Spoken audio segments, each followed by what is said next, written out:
through my window pane. Dreams of stars, now a faint refrain.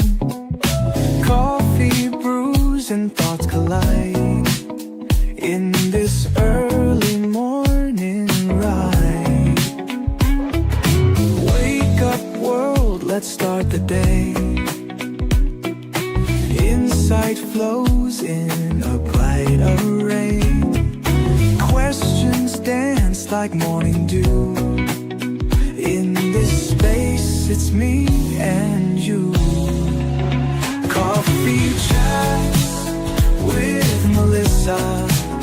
Every cup is a whisper. Conversations open doors, spilling thoughts forevermore. Ideas bubble crisp and bright. Words take flight in morning light. Consult the heart, make it sing. New perspectives on each wing.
Another cup of cheer.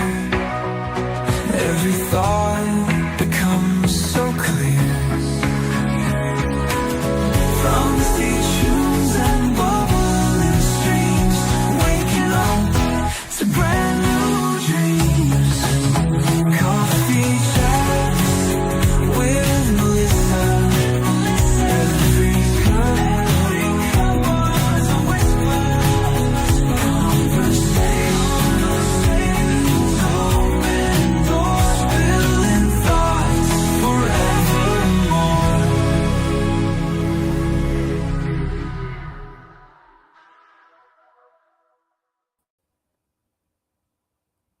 Good morning, guys.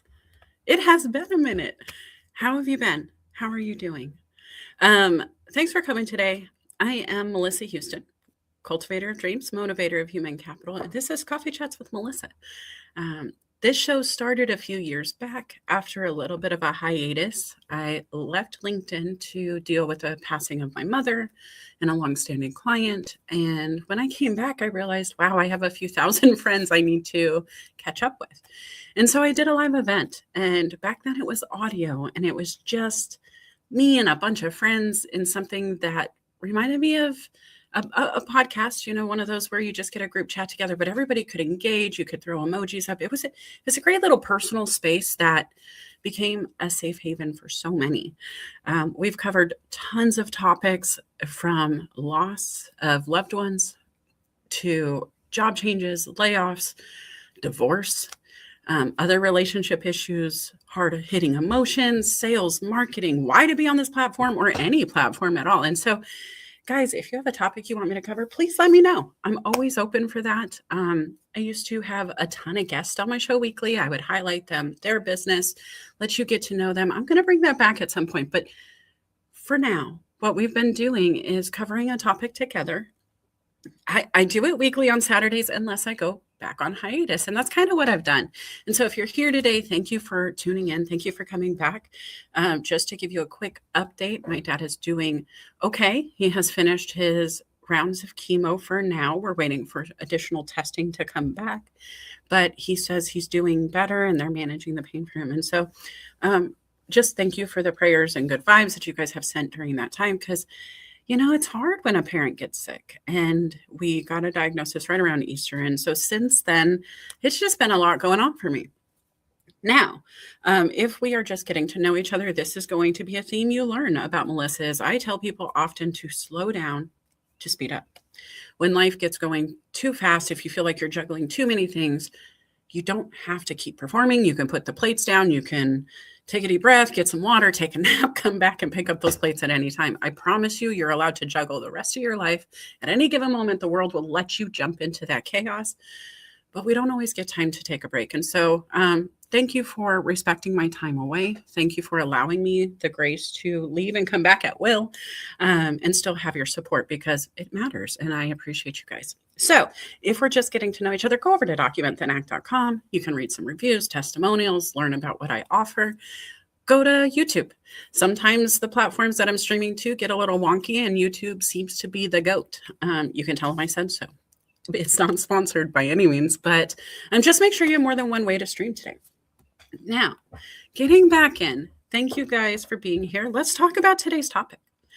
More than meets the eye, how to identify potential and unlock opportunity. And I have to tell you guys, if I had to give a star to myself, a gold star on my chart for something that I am good at, I would say it's that. I have been in sales my entire career. I started doing door-to-door sales of newspapers.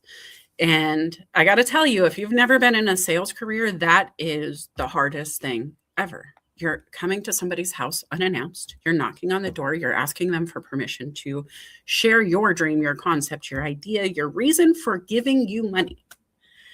And I don't know how you guys feel about people who just knock on your door unintentional or unannounced, right? How would you feel if somebody came right now and knocked on that door?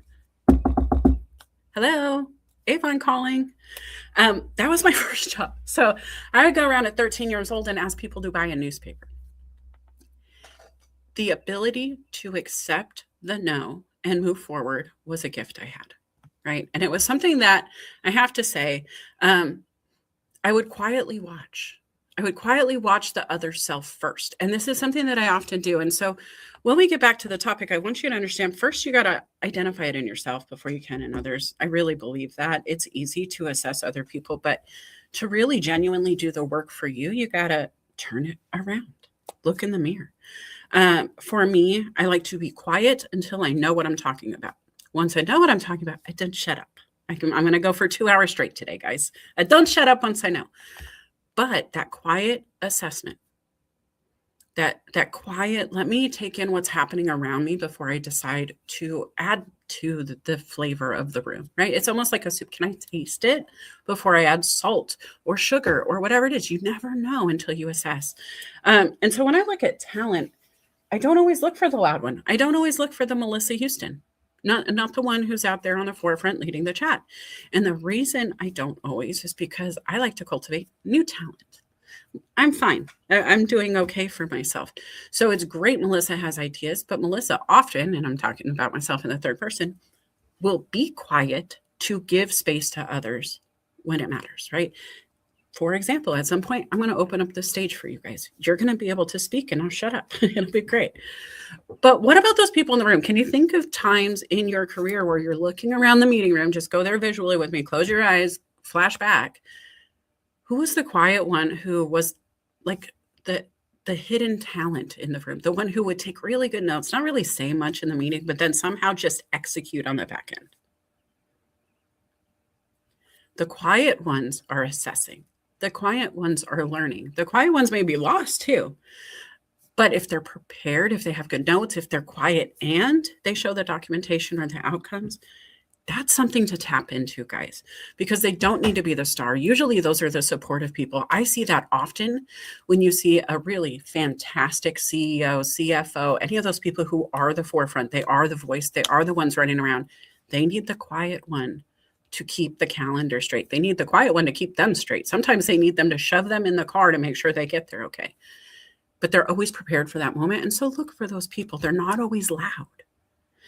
And tell me in the comments, are you quietly prepared or are you prepared and loud? It's not a wrong answer. There is no wrong answer. There's got to be room on the team for everybody. But really understanding who you are and how to tap into the potential and how to present that potential, even if you're quiet, matters. And so we can talk about that if you guys want to. But I definitely want to assess for your businesses, for your friends group, who is the quiet one who's always steady, ready to go.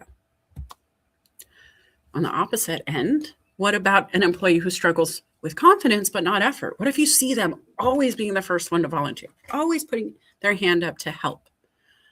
Maybe they're like, yeah, I'll go call that new client. But then they struggle. They get them on the phone and they don't know how to tell Bob about the product. Maybe they don't know how to complete it all, and so they're stumbling along the way. What do you do? As a leader, what do you do? And I'm gonna come to the comments just for a second because I love this. Michelle says trick or treat for UNICEF. Lauren says I don't like it. And I'm guessing being the loud one. Yeah, give me a little more. Oh, knocking on the door. She probably hates people knocking on the door. Did you say add sugar or salt to your soup? Do you add sugar or salt to your soup often? I do not add sugar often, but I have added sugar, especially when I'm adding it to like a sausage soup. I like a good zuppa toscana, and I add a little bit of sugar to my meat to get a nice brown on it so it doesn't dissipate in the soup. But the truth is, how do you know how to adjust your flavor profile if you jump in before you taste it, right? And so that slow down to speed up, it can happen. Also, if you add too much salt, sugar is a nice way to offset that. So be careful, right? And then Michelle says depends on the soup, and that's true. So that is me a majority of the time. Gregory, what does that mean? Are you loud or are you quiet? Are you the silent but prepared? Felipe says he's prepared and quiet, but prepared to be loud. And I think it's good to have all of those gears, right? But how can you confidently shift into loud from quiet if you're not prepared? And what are you prepared to say once you get loud? Once you get the attention in the room, who are you speaking to? Why are you speaking to? What is the outcome? How does this affect you versus the business? Why should it matter? All of those who, what, where, when, whys, right? Big fan of those questions before we engage our actions. And if you know, that's even better, guys. That's that untapped potential, more than meets the eye. I'm always ready to go. I'm 5'2". That 5'2", 5'4". I don't even know, to be honest with you. I lied when I was 16 and I've never remeasured, but I think I'm maybe 5'4". I don't know. I'll find out for you guys. However, the sweet face, the small stature, the ability to help and want to help and to get really Snow White-esque when the birds get close or the butterflies fly by. I even stop and watch seagulls who could absolutely leave a mess in my car flying over ahead, but they're fantastic to watch. And so all of that creates Melissa Houston. I like glitter. I like bubbles. I like fun. I like to color. I like to play, but don't make me mad. Don't get in my bubble and hurt my people, because there is something unexpected that happens and I become a lion. I'm a lioness and I defend the pack. And I think there's something to be said about knowing how you activate that side of you, knowing how to maintain it so it's on a leash and not too vicious, but absolutely able to keep people at bay at your boundaries. Sometimes that's the confidence employees are lacking. Can they say no to you about more work? Can they say, no, I don't understand how to do that process. Can you please show me before you hand it off to me? One more time, can we review? Those things matter, especially when you see somebody willing. You don't want to come after them and say, hey, you're not doing a good enough job. You're not doing this. You could say, hey, I love your output. Let's work on the things you need to refine. And it's way better than you did that wrong. Because you can't get fun and passion in people without it naturally occurring. And if you beat it out of them, if you flatten it, if you take it away, you're in a lot of trouble, right? And so work on the confidence, but don't kill the effort. Do it in a way that would want them to re-engage that behavior, the good stuff, with new skills. not take away from what you're already receiving from them. And it's not a perfect thing, right? Leadership can get busy. We get, short staffed, things can happen, but really assess how you're moving. Because if you want to find untapped potential, the first place you got to do it is you. What is your potential to coach these people to a new height? Are you somebody who just likes to cut the team and then work from there to replace? Have you ever run numbers on what it costs to recruit, train, and retain? These are things you guys really have to consider, especially if you're in a leadership role.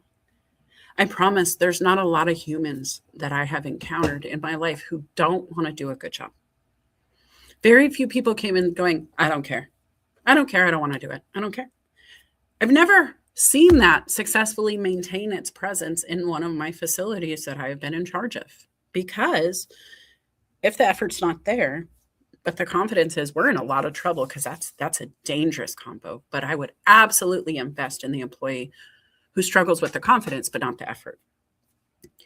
Let's go on to the next slide here. I said slide. Haha. Okay, so when a community event starts small, but people keep showing up. Guys, this one's hard, especially on this platform, especially out on social. Can we just talk about how you feel when you get an event together, you do the work, you put it up, and they don't show? Maybe you I just started this network group at Sliced. If you guys don't know what it is, I've been freelancing with a local restaurant to help them with their marketing and their event planning. I love their food. I reached out to them specifically and said, I love your food. It has to stay in town. You're not allowed to leave, but nobody knows about you, and I can tell. So how do we fix that? And we're doing networking events, and it's been a few months now. The first event only had a handful of people. Less than 10, maybe. I honestly, I'd have to look at the numbers. My brain's too busy. But when you think about it, I am a stranger who on the internet invited business leaders from my local community to come and talk to me. I offered to feed them. I offered a beverage. I offered conversation. And people showed up with confidence to do so. I don't know the last time you guys invited 10 business owners over to your house or your business and had them all show up without knowing who you were. But guys, that's a win, right? If you get one person to come to your first event, that's 100% more than last month. If you keep growing on that. When I first took over the motorcycle shop, for those of you who don't know me, I run a motorcycle shop in my daytime.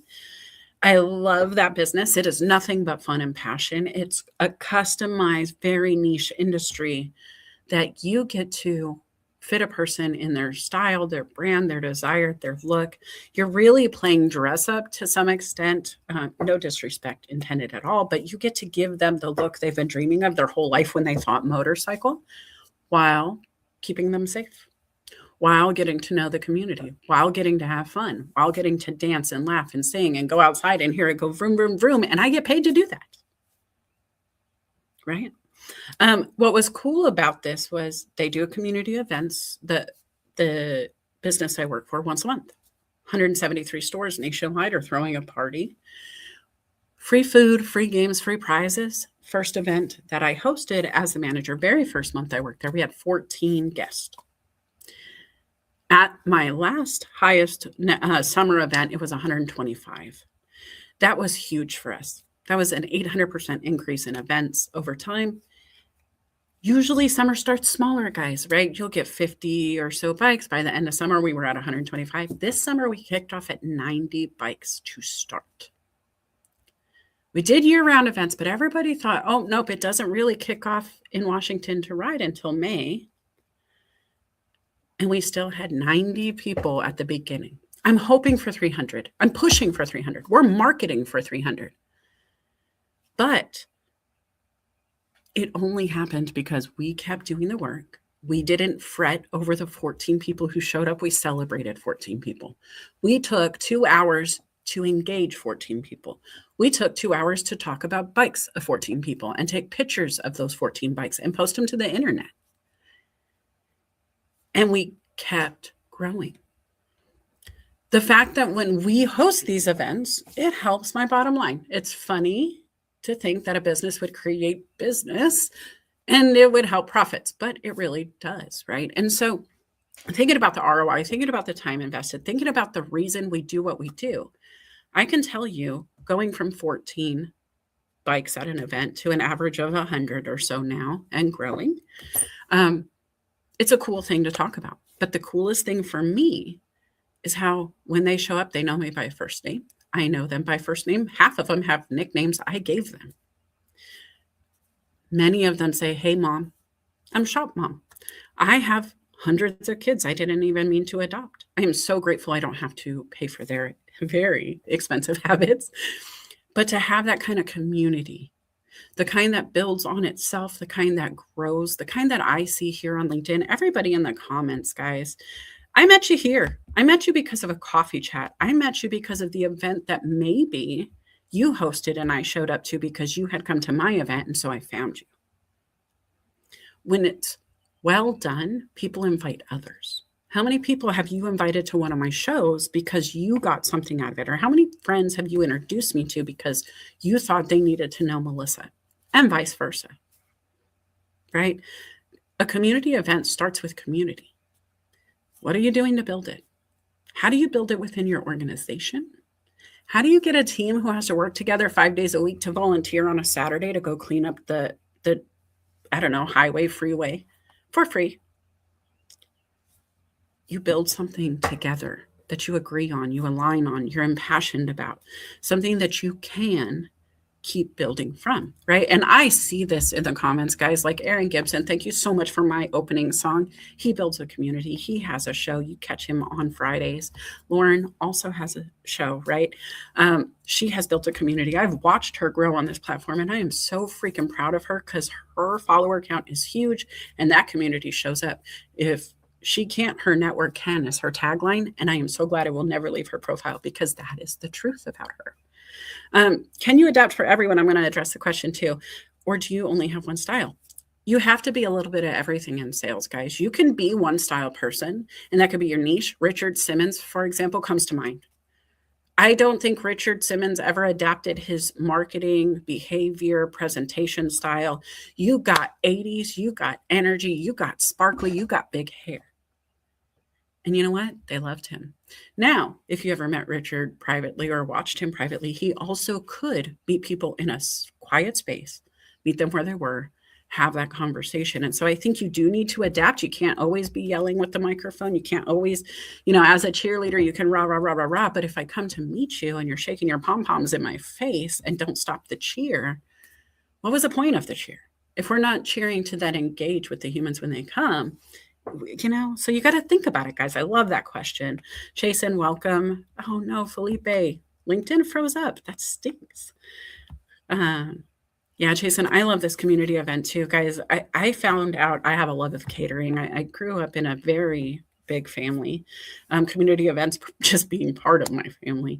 7 aunts and uncles, 1 million cousins, and grandma would call on me, the eldest cousin in Arizona, to help with all of the food prep. And so I would be cooking Thanksgiving, breaking up 100 different loaves of bread, facetious, 10 loaves of bread, but by hand to make the stuffing, cutting up the celery, the onions, so whatever, major food prep. And I learned how to budget to feed all of them, right? And using that, instead of doing the standard hot dogs that most motorcycle shops were doing, I started doing enchiladas, rice and beans. I did pasta bakes with garlic bread on the grill, fresh, hot butter and garlic staying, just rotating on the grill. And that's the only reason I used the grill was to keep the pasta warm and to grill up the garlic bread. They loved it. I fed them and I found them. And you know what? In a community like motorcycle riders, there's not a lot of people who have people. Something that they have told me, they have a community, they'll have their groups, they'll have their people. But a lot of them are solo at home. The reason they look for community like a group is because they don't have somebody or they want more community. And it takes one person to go, yeah, I'll ride with you. And then they invite another friend and another friend. And all of a sudden you have people shutting down traffic in Tacoma, Washington, by the way, if you don't know where Tacoma is, for 15 minutes, they have bikes blocking traffic on the freeway to make sure all of the riders get on together because there were hundreds. This is something that you can build, but it takes time. It's not overnight. And if you get upset that one person showed up to your event when none came before or it never existed before, it's going to affect your outcomes. They're not going to want to come back if all you tell them is, I'm mad more people didn't show up, because you're devaluing the human who did, right? And the same can be true about the community that shows up to work. Maybe you have a core group of individuals who are rock hard and solid. They are your go-to at all times. They always show up on time, but you have a few others who don't. If you attack the team, or if you berate the team, or if you take away from the team because of a few, it really hurts long-term, right? So think about your actions, sleep on it, guys. Managers should be sleeping on it before you decide. But then also, and I want to ask this for anybody who's hired, fired, or been in front of a team. Have you assessed the good and the bad for your team? How long do you wait to celebrate the win? How long do you wait to address the negative? Because there is a rule of thumb for this. There is something that says managers should wait a bit for negative, and we should quickly jump into the positive. But I want to know what you guys think, okay? Sales 101 is, if you don't perform, you're out. I hate to say it that way, but as somebody who was a telemarketer and somebody who did door-to-door sales, if you weren't performing, what was the purpose of us picking you up as an employee and holding on to you if you're not driving results? But what do results look like for your business? And do you even know? Because this is something that I've coached and consulted businesses on for quite some time.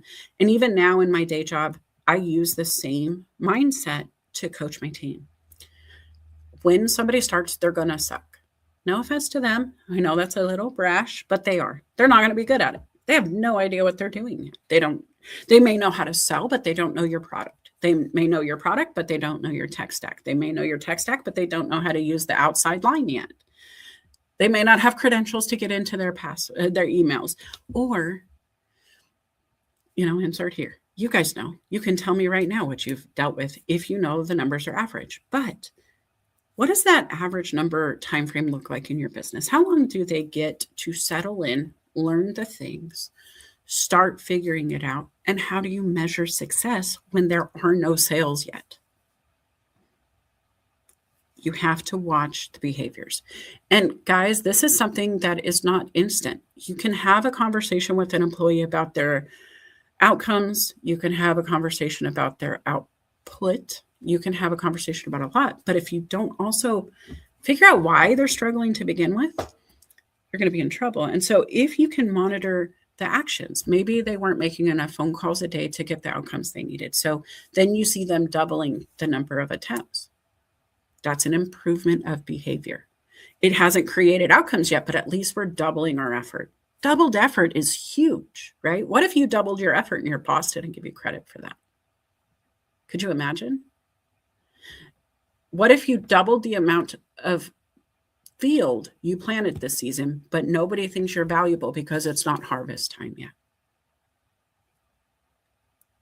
How do you know how long to wait for the numbers to improve? Do you have a guideline? Do you know what to look for? And if you can't read the data, if you can't answer this question, you shouldn't be setting a deadline. And I mean that, because you're holding on to the future of people's lives, their careers, their whatever. I don't care who you are to them. Maybe you're their best friend. If you're nitpicking them for not dieting quick enough, not saving quick enough, not moving quick enough on whatever thing you think they should be or whatever they told you they should be, right? Are you really giving them a valuable assessment, or are you being judgmental? Because you have to look at the outcomes. A train is going to spin its wheels at the station long before it starts to chug out.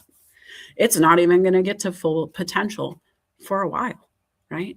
A mile, maybe two, I don't know. I don't train. But I always use that as an example because we all know it does take a minute to get all of that steel running. That heavy, big thing gets moving. Get out of its way. It takes a long time to stop it too. So I think measure on both sides. It may be hard to get going, but what happens when we do get them going? Will they be able to stop them if they're so good at the consistent practices that are going to get them to success? And if they're not, what responsibility do you have? What part is your responsibility? Maybe you're the sales guy. What are your behaviors that you're changing? And how can you identify them if your boss comes to ask? If Felipe is my boss and he comes in and says, "Hey, Houston, listen, you were supposed to hit quota this month. You're 25% behind quota. We're not really sure what's going on. How do you plan to fix this? How can I help?" I need to be able to say, "Listen, I know what's happening. I know my sales are down. However, I have taken time off. This is the thing, my family, cancer, whatever."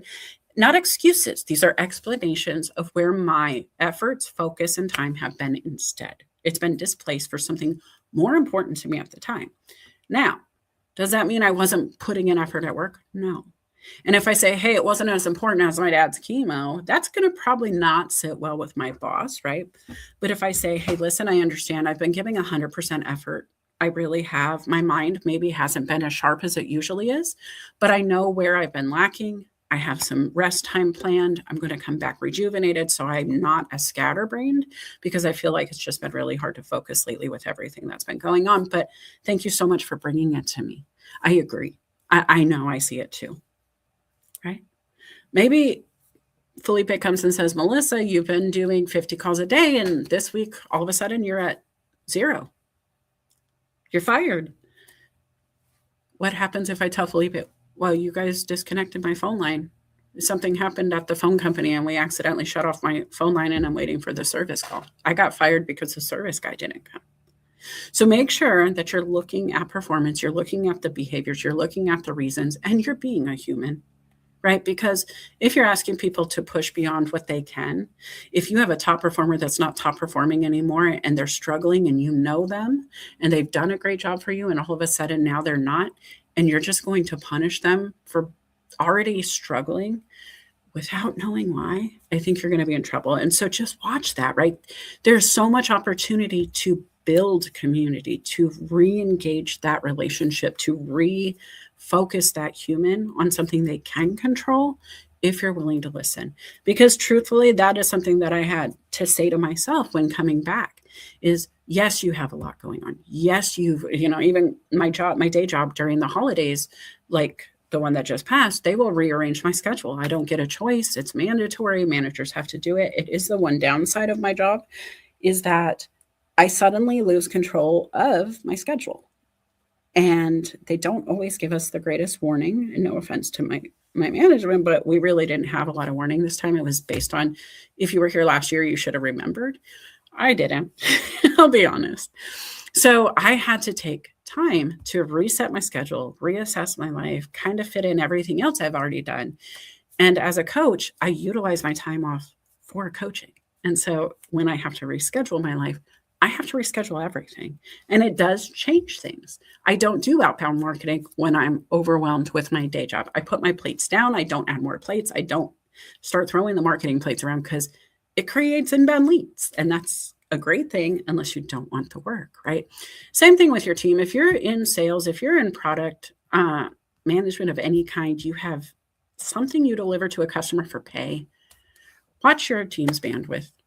Because the numbers being average could be because they're overloaded and doing the work of more than one. As businesses grow, they don't always assess that. The team will just rise up and keep pushing and keep adding and keep doing. They're willing to go a little bit beyond what their standard every day was yesterday because we're doing more now. But at some point, I will walk into businesses, consult. They're like, "Hey, we're not sure what's going on, but our team's just not happy anymore. We need to get them refocused. We need to figure out what we need to fix because we're just not seeing the energy we used to." And it always came down to, well, I'm doing the work of two people. When Sally left, they didn't hire somebody. They just asked me to cover for her, and they never refilled the role because we were just taking care of it so well. But it's taking away from this other thing I used to do, or now I can't do the annual report that I used to do and get this done because they're too hard to do at the same time, right? And so you really have to be assessing all the time. You really have to look at your calendar the same way. If you're not making it on time to your events, if you're always feeling like you're crushing, yourself trying to live up to what you've put in your calendar, I want you to stop right now, go to your calendar, and I want you to take that first block of available space and I want you to lock it in. I want you to call it schedule for the yes. It's something I give to my clients often, where you make time to make time. If every day, and I want you to make it a repeating thing, every day on your calendar for all eternity, right? If you can do this for yourself, if you can schedule for the yes, you're always going to have time for the new client, the new project, to catch up on the things that have gone awry because you've taken 57 calls you don't normally take on a Tuesday, and now you got to do Tuesday things on top of it.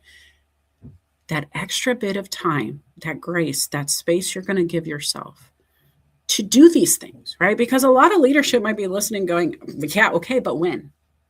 Well, I don't know. You tell me. When is the next hole in your calendar that you can make this a priority? What reason do you need them to be successful? If you're upset they're not doing X, how much time are you giving yourself to support X being done?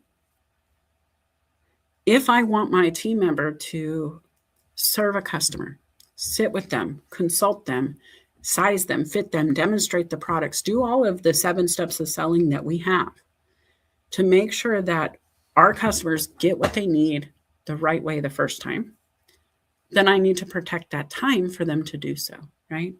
Another great thing is when a team member asks why instead of just following directions, right? Hey, we need to move X to Y.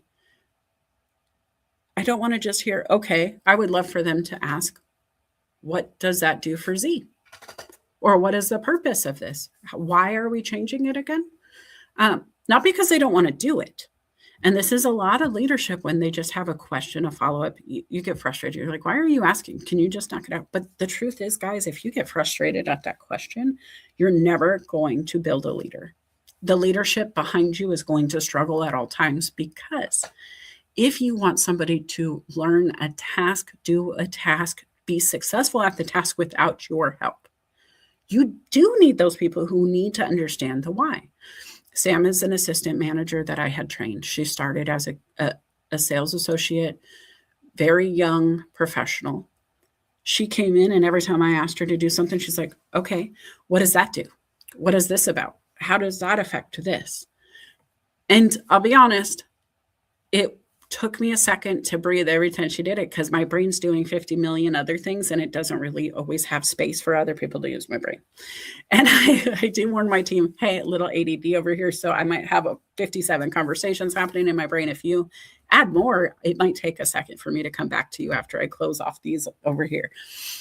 But when she would ask, she would say, hey, can I ask you a few questions? And so we set a standard for her to be able to ask the questions, me to be able to give her the time focus without a face of confusion of trying to catch back up with myself to come back to what she said.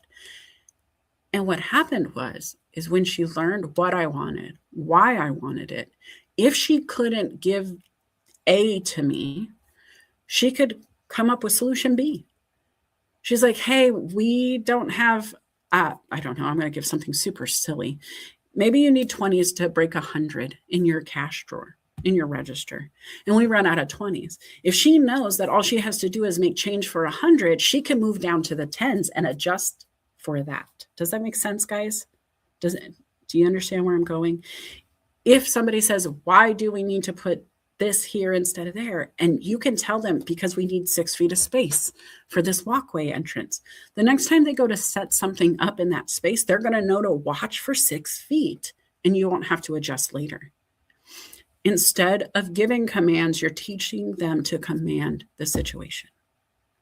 When you see that natural talent start rising up, people being inquisitive, people asking good questions and retaining it, right? Not asking the same question over and over, because if they're not going to write it down, assess it, take it in, keep playing with the new knowledge until they have mastered it, then there's a problem, right? So who, what, where, when, why is always welcome. having the same conversation over and over? Maybe not. And so don't be afraid if they ask why. Be afraid if they keep asking why and never get to the how and outcomes, right? They need to get it done. That comes back to preparing them to be this person. When somebody sees the problem, they should bring an idea, not just a complaint. If I say, hey, we have a problem with getting people to attend bike nights. Nobody's really excited about the hot dogs. They're like, yeah, hot dogs are cool, whatever. Like, yeah, we'll eat a hot dog. If I go to Costco, I buy a hot dog. It's there. Why not? Sure.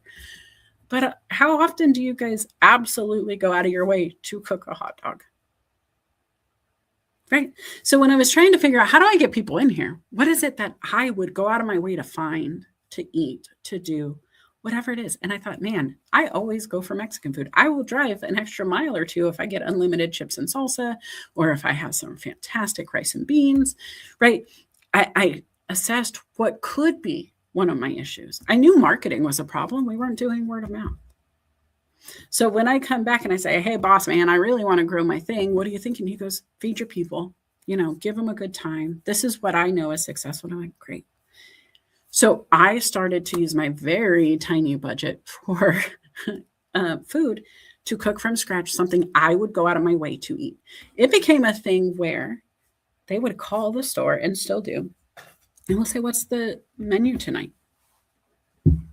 Trying to decide if I'm going to write out what's the menu.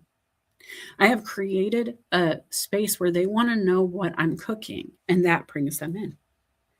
I had a problem. I brought the idea, not just complaining, nobody's showing up, and we have, no outcomes here. I knew what I could bring people to my house to eat, right? If I invited my friends over and said, hey, I'm making enchiladas, they were on their way before I even could finish the words. So I used that same skill set, guys. What if you had a unique answer to a problem? Who would have thought a community event would be solved with enchiladas? Truthfully. Or a chili. When I make my chili, guys, and I hate to talk about it so simply, but sometimes it's the smallest things. It's hard to find a really good chili in the Pacific Northwest. I said what I said. I'm not embarrassed to say it. I know it's hard to find it because I would have people call and go, I heard it's chili. Is it really chili? And I would say, yes. And they go, okay, I'm coming. What is the chili in your business? What is that small thing that's being missed because we're doing what we always do? We don't want anybody thinking outside the box. We don't want people asking why, because if they figure out why, then they're going to come over here with some new house, and I don't want that, because just do what I asked. If that is your mindset, get out of business. Sell the business now. Go home. Let the person second in charge run it. Step out of the way. And I know that sounds a little aggressive, right? I'm sorry if it's offensive. I don't know. Sometimes I get going. But the truth is, sometimes we're the problem. And so do you allow your employees to come and say, I see you being the problem, but here's how I think you could fix it. Like, hey, the team thinks you're mean. The team thinks you're angry. The team thinks you're grouchy today. What's going on? And I had a boss when I was running the staffing firm in Nebraska. That turned into a background screening company, was working for the same team. They would still come to my desk and go, hey, so-and-so's in a bad mood. And so I got nominated, being the one who would have no problem going with an idea, a complaint, an action plan for somebody, and I would address it. And I would say, hey, the team says you're in a bad mood. What's going on? I'm not in a bad mood. I was like, well, yeah, you are. I can tell by your face. What's going on? I just have a toothache. I have a dental appointment later. Okay. Great. So then I turned around to the whole team. I was not quiet about it. They were all sitting in the pit, is what we call it. It was, a bunch of desks put in a room together. And I said, hey guys, he just has a toothache. He's fine. I'm going back to work now, kind of thing. And, that's the short version of it all. But the truth is I wasn't scared to ask why. I wasn't scared to help him find an answer. I was more worried about the fact that it took numerous people coming to me to say there's a problem. They weren't confident enough to do it. And so then I wanted to work on that, right? Because the truth is we shouldn't have one person who is the confident one who can do this. If that person leaves, when I left that business, there was a ripple. It took a minute. And I'm sure they recovered. I know, because they're still in existence. I'm very proud they're still in existence. I helped build that baby. But can your business sustain if your star leaves? If the one person who understands your methodology and your whys and your hows and the who's and the whats leaves, what are you doing?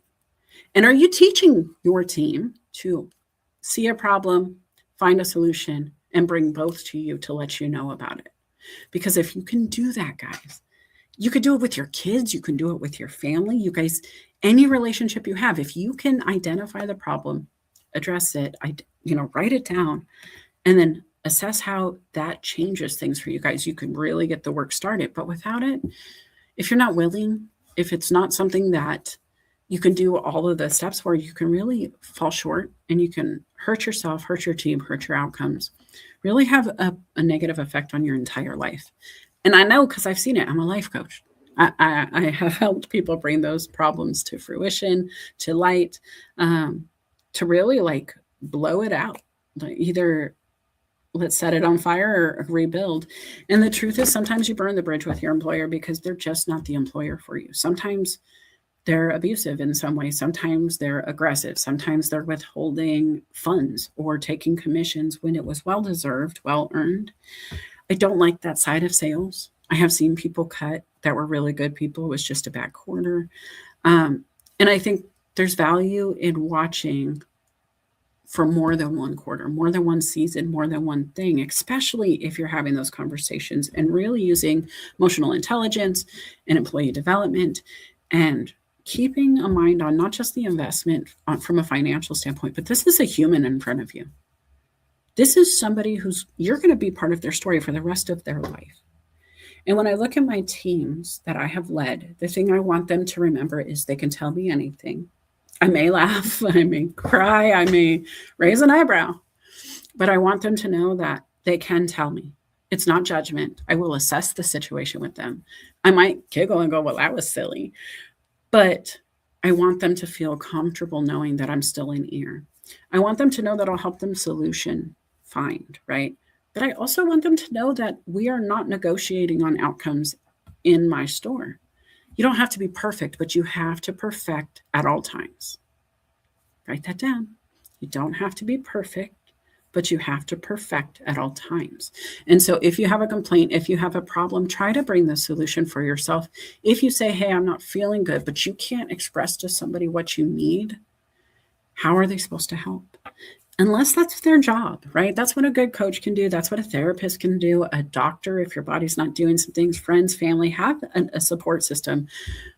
Sometimes you need that inside your business too. Maybe the boss isn't always the person to have being the one to field that. And so who in your organization can your employees reach out to, or who can you reach out to if you need it and you're not the boss?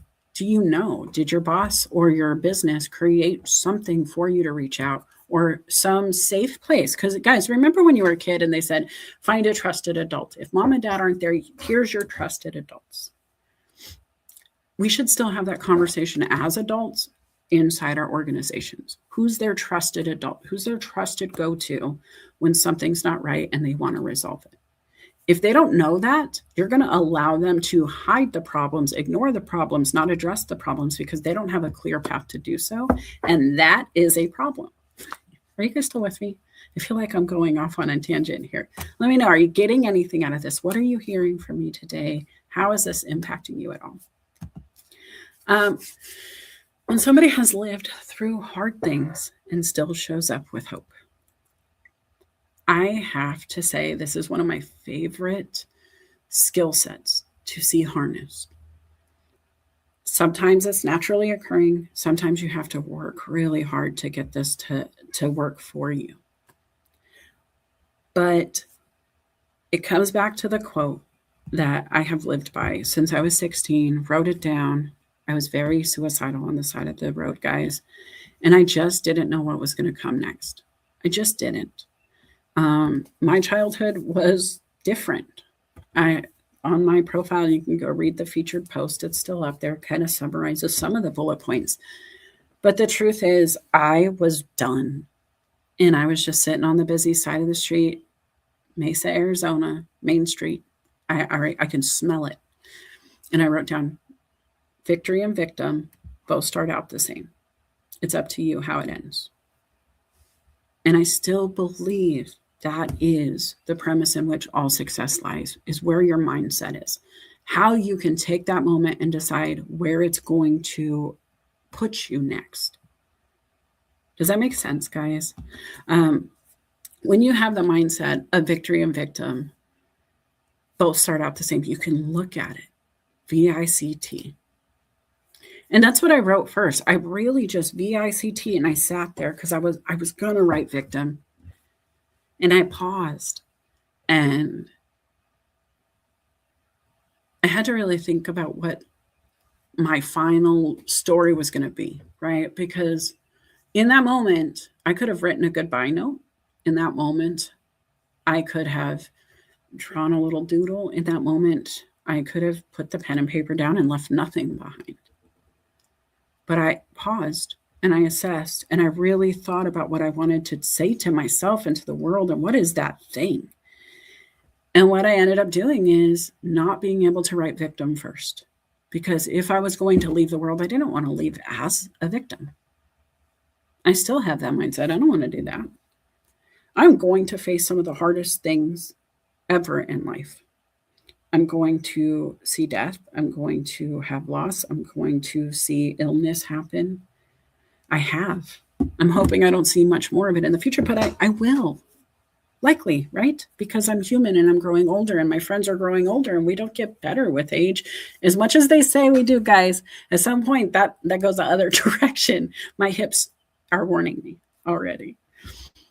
But that victory and victim mindset, they both start out exactly the same. It really is up to us how it ends.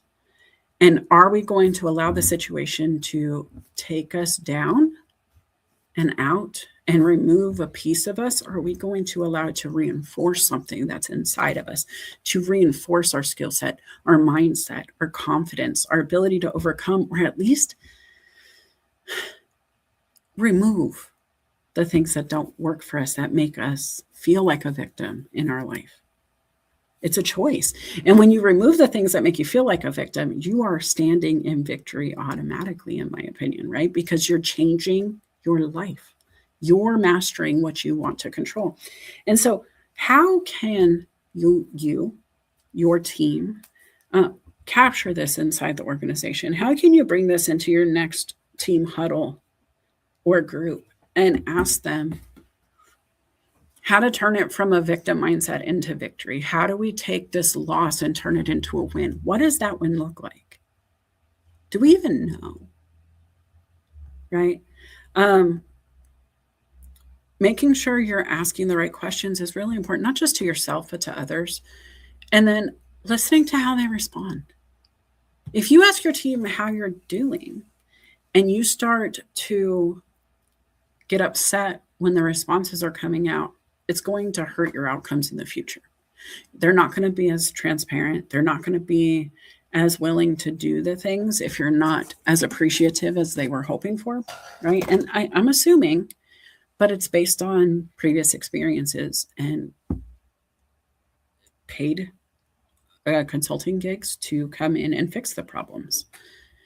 And so what are you doing? How are you handling this? Do you even have the conversation, guys? This is another big conversation piece. How often do you meet with your team? Also, Michelle, I don't put dark chocolate in my chili. My husband does. And he made this fiery, great dark chocolate chili. It was so spicy, but he won a contest for his holiday party with it. It was so good. It's a vegetarian one. I love it. But mine is not. Mine is actually very simple, especially for large events. I don't do it from scratch. I cheat. I use El Pato, which is a Mexican hot sauce. It comes in a can with a little duck on it. And I do one small can of that to one large can of Nally's chili. And I like the vegetarian chili just because I'm in a space where there's a lot of vegetarians in my town. But that perfect combo, you just combine those two cans together, add a little bit of garlic powder, add some fresh onion. Right at the end is when I like to add it, but it actually pops really well and it goes great on some white rice. Okay. Anyway, that's a quick hack for you guys. I love that chili. It's one I do when I don't want to do it from scratch. And if I'm doing a big event, that's the easiest to throw together. So moving on, let me get back to where my slides were. That's where we left off, right? When somebody has lived through hard things and still shows up with hope. And that's very true in sales. It's very true in leadership. Sometimes you don't have the best day with your team. Sometimes we have a really bad day with our client. Sometimes the contracts just don't, get signed in time for us to hit quota. But the way that people show up in the next moment, the way the salespeople come in after month one with a mindset for month two, if they come in and they're like, man, I didn't hit goal, I'm never going to make money here, it's always going to suck, we're already losing this month. Because something I do also coach on is fun and passion.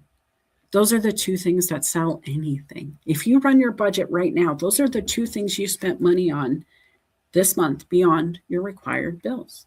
If it wasn't your insurance, your mortgage, your utilities, your food, gas, the things we need to survive, it was fun or it was passion. You either wanted to fix something, overcome something, avoid something, and you were passionately trying not to do your dishes until you hired somebody, or you wanted to go out and have fun.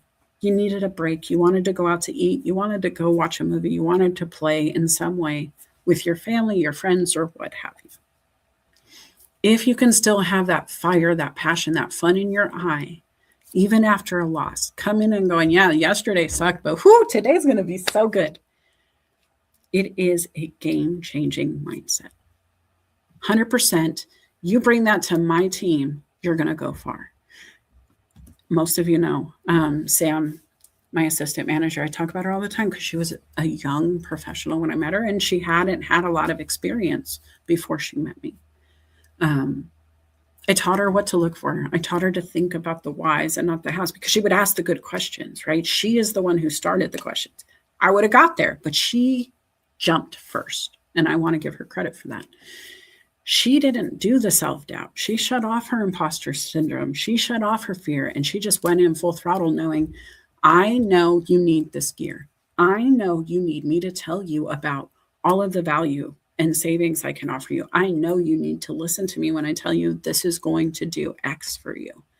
And I'm going to make sure you hear me because your life is literally in my hands. And she had the courage to say that. No, you need to listen. This is your life. That courage to say no to somebody you need a yes from is a game-changing experience in sales.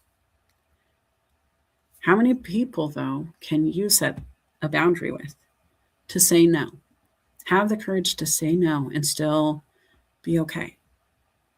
Because if you're not doing that in your life, your personal life, if you're not doing it in your business, your career, if you can't tell your boss no when you're not feeling the yes coming up, you're going to be in trouble long term.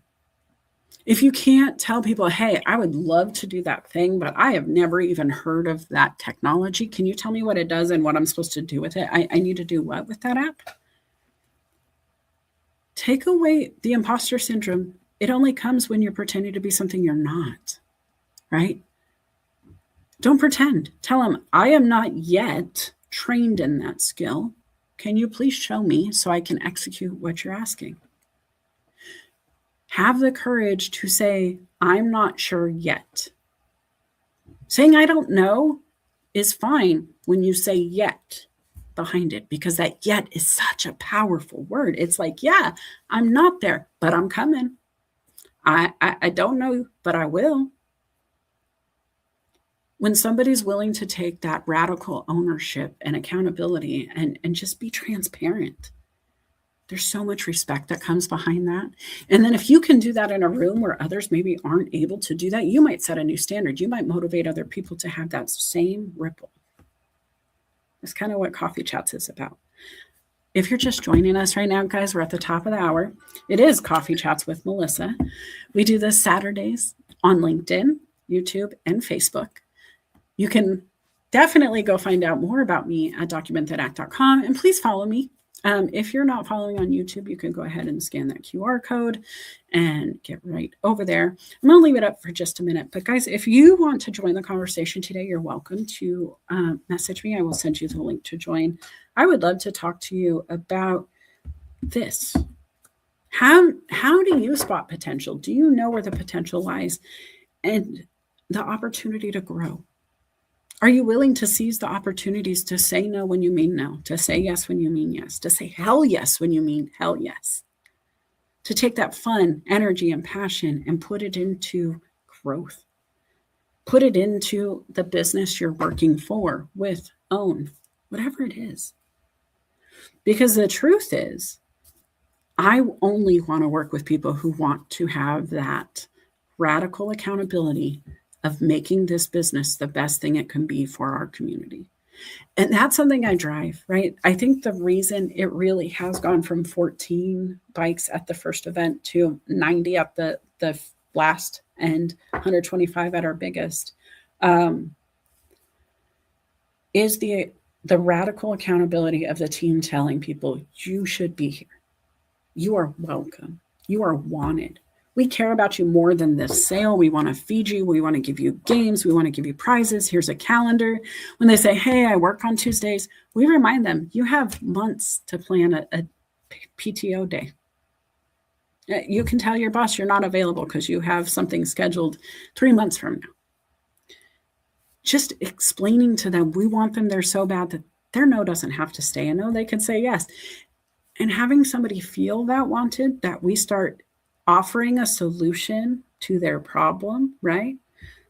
Coming back to the slide where we're talking about don't just offer the problem, but bring a solution. Okay, I hear you, but you said you want to ride with people and we're doing a party here for everyone. So and it's illegal not to give you paid time off in the state. So have fun with it, right? You can make it a joke. But be serious about making it a priority, whatever that thing is in your life. I'm going to jump here I'm trying to keep up with myself today. All right. When a messy process keeps creating the same problem, I can tear my hair out over this idea. The same to-do list brings the same results. I'm going to say it again. The same to-do list brings the same results. When you know that every time you do something this way, it comes around and you have to do the next step and it's messy. Taxes, for example, guys, we just got through this not too long ago, most of us, right? And I know every year I'm going to need to have my accounting ready. I'm going to need to know what I spent on certain things because I'm a business owner and I have deductions and I have to be accountable for certain things. If I buy high level equipment, there's some stuff, depreciation I got to watch for. I need to keep receipts in case I'm audited. So many little nuanced things. What if I didn't maintain a system all year? What if I wait to find every receipt in my house until April 1st? They end up in the corner, they're in the desk, they're in the whatever. They might be in the bottom of that drawer there too. I remember grandma's junk drawers were kind of rough. I did some of her accounting at 16. But what if that was something you never solved for? Is your desk always messy? Why is it always messy? Why is it always the same mess every day? Is there not a process we can implement so it doesn't happen? Can you create a boundary for yourself somewhere? Think about those things that make life messy for you. What are they? When you cook, do you clean as you go? That is the first thing that comes to mind for me. If you don't clean as you go, you will always come back to a messy kitchen. If you know that you can't clean as you go, do you do some food prep in advance? Do you spend extra time after you're done eating to clean up? What is the process? What is it in business? There's always something that gets messy. I will be honest, what happens in a motorcycle shop, if we don't deal with the customer, right? If you guys came into the store, for example, and needed a jacket, we're going to try on some jackets. And we're probably going to try on a couple of different colors and styles because you want to see how you look in all of these options. We're going to check fitment. Every brand has a different cut. It's going to feel different on the person. And so we're going to do these things. And that's very normal in retail.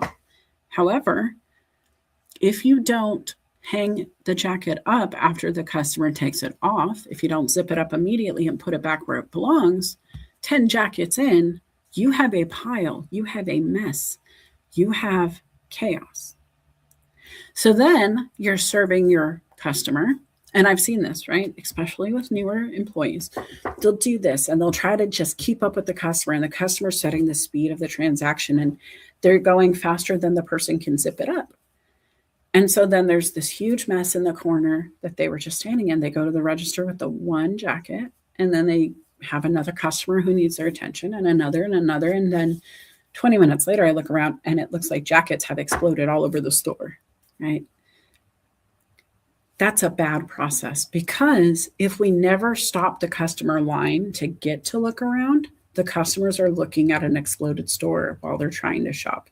They're not going to find the item they came to look for. It's going to be disheveled. It's not going to look like something I'd want to buy. Who wants to buy the jacket that's sitting slung over the side of the rack instead of on the hanger, zipped up beautifully? One example. We also do tire rotation, changing. So if you have motorcycles, you can bring your rims in. We'll put a new tire on for you, take off the old tire, and take care of that. I have a very small space for this to happen in my office area. So I share that space with the tire machine. It's fine. However, if I don't have them take every tire out after they're done processing it and put it in the recycling space, there's no walk room. If you have 10 tires and they just want to take all 10 out later, the other employees are now being impeded. They can't do their thing because there's stuff in their way. What is that stuff in your business? In a motorcycle shop, it's pretty easy to see the piles add up, but what about those virtual emails? What about the task lists that are created? What about your CRM? How many to-do list items are added? How many people get to add tasks to your to-do list every day without permission in your organization? Is there any way to decline beyond having to go desk to desk to talk about it before you just say no in an email? How much wiggle room do you give your team to clean up the messy processes between tasks? Lots of loaded questions, guys. I know that the biggest thing that I see when I walk into a business is everybody's utilizing every moment of the day, and there is no time for assessment. There is no time to improve a process, take a deep breath, review your processes, and go, what's not working here? What is? How often do you give yourself time to dive into the data to see what is working and what isn't? Or do you wait until it's so broken that the building's on fire, the customer is about to quit? We had the employees too. They're all walking out the door if we don't fix this right now. And how much time do you have in your schedule to handle that moment if it arises? If this is the way you're running your business? What would happen if your team revolted today? If you don't give them time to fix the problems, they will compile. If you don't give them the tools and the skills and the ability to ask for help and resources, you're going to feel that later. But if you invest in your team, if you invest the time, if you go in right now into their task that you keep controlling and schedule for the yes for them and give them an hour, a half an hour, 20 minutes, 15 minutes a day to do whatever they need to do uninterrupted. No to-do list items can be added during this time. No meetings can be added during this time. You might see a wave of productivity within your organization. The first week or two, they might just take that to breathe. They might just take it to let their brain stop running. They don't even know what to do with this time because they've never had it before. But then the next time, and the next time, they're going to really be able to start anchoring in and going, what do I need? And if they just need to sit for 20 minutes, let them. Sometimes I need to go and just let my brain have a break. Yesterday, I had wonderful customers coming in, people waiting to talk to me, people asking for me by name, phone calls coming in. Can I speak to Melissa? Love that. If you're in sales and you get asked for by name and people will wait for you, I had a customer waiting for me 2 days in a row. He left the first day because he was like, no, you're too busy today, but I'll come back tomorrow. He waited another half an hour for me to finish with the customer before I could serve him. That kind of customer-client relationship is fantastic, right? But if he walks in when I am not ready to mentally serve him, I'm in trouble. If I don't have time to decompress here and there, I'm in trouble. It just so happened that customer came back yesterday. He had an issue. We needed to figure it out. 10 minutes before he walked in the door, went, I got to go to the bathroom, guys. And I went in the bathroom and, bladder was full. I'm an older lady. It's okay. But I also just sat there for a minute. I was like, okay, just breathe. Just like nothing, no thoughts. Just wipe your mind for 60 seconds. And I stood in the mirror and I was washing my hands. And all I thought was, happy birthday to you. And I did it 3 times. I think you're supposed to do it too, but I did it 3 times just to give myself that time of, I'm not thinking about anything.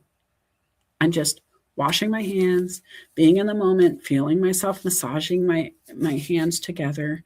And I was just there. As soon as I came to the bathroom, I needed a drink. I emptied the water out. I need to put more in.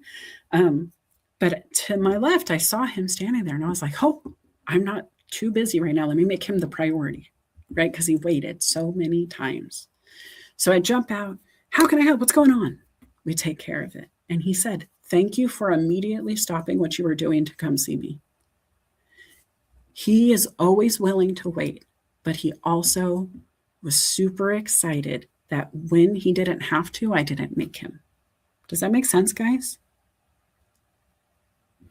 I was taking a messy situation with the customer, and in my very next opportunity to make it clean, clear, and concise, I did. It doesn't have to be 100% consistency. We can go back to, maybe we don't see it yet, but even those small, minor things over time will build up, right? He was happier this visit than the last because he got such good service this time, like right to the point. And I feel bad he waited, but at the same time, we were in our busiest sale week of the year. It was bigger than Christmas. We have blown all of our goals that we've had in top sales out of the water. We did it. But he had to pay the price that day of his time waiting for the service he wanted. Now, he could have opted for others, but guys, think about that kind of relationship building and think about what kind of behaviors it takes to get somebody to be that determined to utilize you or your service, to be that kind of leader in your building that they will wait for you. And what if your employees thought of you that way? What if they're like, hey, listen, I know she's not 100% today, but she's so the best boss in the world. Let me go ahead and just wait on her. What if they said, hey, man, every Tuesday she seems frazzled because we don't have this, and this done. What if we just do it Monday night? And I'll be honest with you, when we go back to the employees, quiet but prepared, those quiet ones are always seeing that stuff. They're not busy talking. They're not busy being the one projecting information, so they can see what needs to be done. I love Ella. Ella worked with me as a receiving specialist or a merchandiser, I think was the title back then. She did not want to be the loud one. She didn't want to be on the floor. She didn't want to be out there with the customers as much as she wanted to clean up the store, do the little things, take care of the stuff that breaks, make sure the things were full and shipped and packed and right. She did not have the confidence to be in front of the people, but she had the effort for everything else she was responsible for, right? This is the kind of stuff I want to talk about. Even when the numbers look average, but the behavior's improving. If you're giving your team that hour of time, that 15 minutes, that 30 minutes, figure it out, talk to your team, ask them what they need, ask them what would be most beneficial. If I'm always putting off my receipts and you say, hey, I want you to take this 10 minutes to do your receipts, but I know I can't even finish or begin the whole task. I'm going to need 30 minutes. I just know. I got to pull them all together. I got to write them down. I got to itemize them in the spreadsheet. I got to save it. I got to upload it to this, whatever. If I know that's my task list and I'm telling you I need 30, don't give me 15 because 15 doesn't get it done. Maybe I just need 15 once a week. Maybe I need 15 once a day. Maybe I need an hour on a Friday instead of doing it daily because I want to keep my other schedule going. But just once a week, at the end of the week, I'd like to clean it up. So when I come in next week, it's fine. If you can assess the behaviors that aren't working, you can change the behaviors that aren't working. Those better behaviors are going to improve everything else. Does that make sense? Are you guys still there? Okay. The next slide here. I got to say, I wanted to save this one for the last. You're not allowed to yell at me for saying this. I'm going to say that right now to my friends who always give me grief. But this is my favorite because I am nothing more on paper than a GED and a smile. And I say that with pride because the truth is, everything I've ever earned in my career has not come from a degree. Everything I've ever done successfully came from actions, personality, and my ability to smile through and know. And that's just my truth. I did not get to live the life of finishing high school because I dropped out of high school to take care of my great-grandfather when he got sick. My grandmother had 8 children. She worked her entire life. There was no retirement fund for her. So when she was older, she was still a caregiver for somebody older than herself. And then her dad needed it. And she couldn't be a full-time caregiver offsite at her job and at home with her father. So I offered to drop out of high school, help take care of him. I had always intended on going to the military. So I was like, they don't care if it's a GED or not. I'm going to have them pay for my college. It will be fine. It's fine. Let's do it. So we did. Unfortunately, fortunately, I don't know. It depends on who you're asking. I had a really good birthday party and my plans changed. Most would say it's unfortunate for an 18-year-old to get pregnant and remove their ability to join the military as they had planned. But it has brought me to where I am today. I have beautiful grandchildren, 4 of them. I have a career I'm very proud of. When I look back, I have started numerous startups with founders. I have helped so many founders create a vision for their brand, take it to market, build it out, let it continue to thrive and grow. And I've done that with nothing more than my skills that I've learned on the grill. I didn't take the normal path out of college. I didn't have recruiters coming to my college to ask me to apply.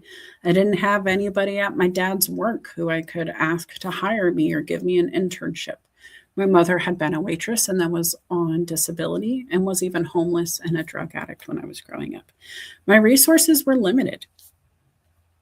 We financially couldn't afford for me to go to college. I did have a Pell Grant, but being a single mom doing college was very hard, especially on a bus line. Not excuses, but these are definitely facets of what made me have to leave that to go to work at a pay-to-loan company.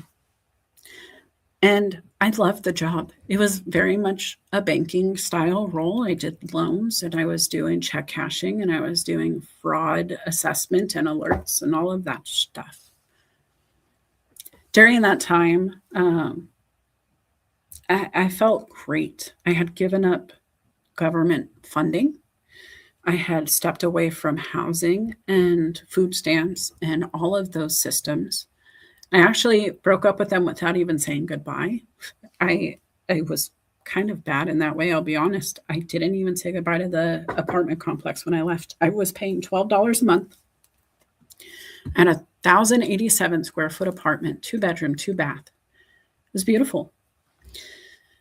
And I knew I was never going to leave that setup if I didn't have to, if I didn't force myself to get uncomfortable, because the truth was, it was helping me to be a mom. It was helping me to make sure that I could do what I needed to do and go to school.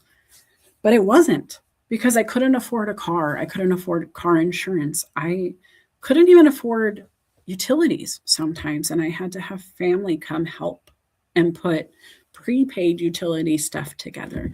In Arizona, if you don't have good credit, you get a prepaid system where it's like a reverse ATM account. You will load the money on a card, put the card inside your utility box, and that will turn on your utilities for the set amount of usage that you have paid for. If you run a lot of lights, it will tell you how much you're spending per hour. And so there were times where we weren't using lights in the house and we would just light candles. I would let my kid have fun with flashlight at the end of the month because I didn't want him using our lights because our fridge would shut off if we ran out of the cash. I was not your typical person in an application setting. When I went for job interviews, I was limited in my resources and what I could wear. So a nice pair of jeans was a stretch to try to find, let alone anything more productive. I was very grateful for the services that I was offered through the state. They gave me a welfare to work program requirement. I went in, they taught me how to type. I could take an assessment and get a typing certificate.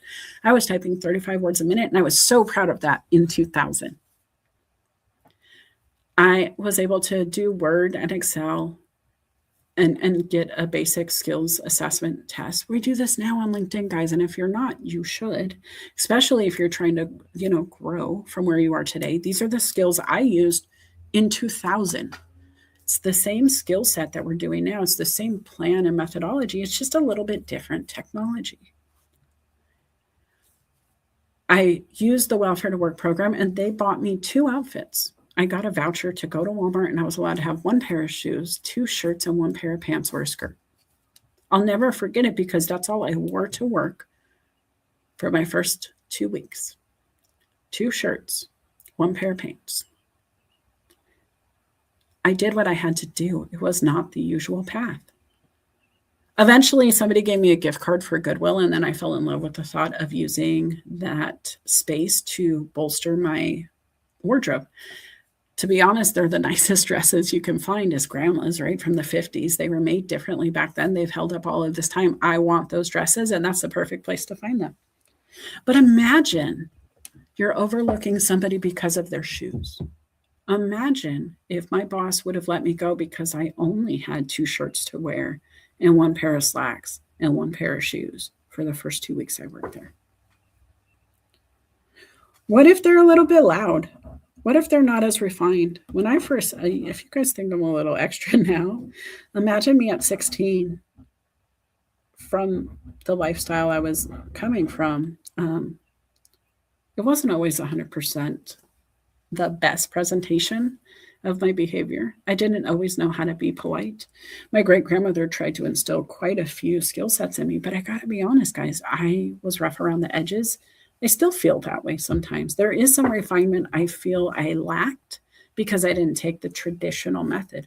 But I can also tell you that when I got laid off because my client of 8 years passed away unexpectedly to me,